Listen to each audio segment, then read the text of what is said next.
Mga Lodi, share ko lang sa inyo yung nangyari sa akin dito nung nakaraang araw sa Commonwealth.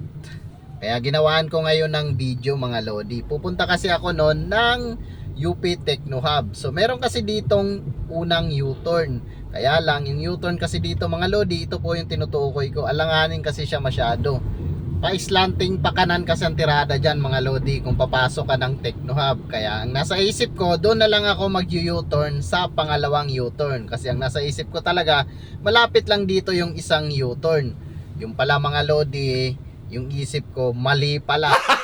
Gago! Ang layo na pala ng U-turn dito mga Lods, doon na malapit na sa may Batasan, sa may Petron. Binaybay ko tong bandang kaliwa na tong linya na to mga Lodi. May mga nakalagay siya na kun, kaya lang yung kun na nilagay, malalayo yung agwat. Kumbaga pwede ka maglabas pasok, labas pasok. At yung oras na yon mga Lods, wala din talaga akong nasasalubong na mga sasakyan. Kaya talagang binaybay ko tong gawing kaliwang linya na to mga Lodi, kasi alam ko malapit na ako sa U-turn. Nagulat na lang ako pagdating ko dito sa may kanto, pinara na lang ako dyan ng MMDA. Buti na lang kamo at syempre mabait si MMDA.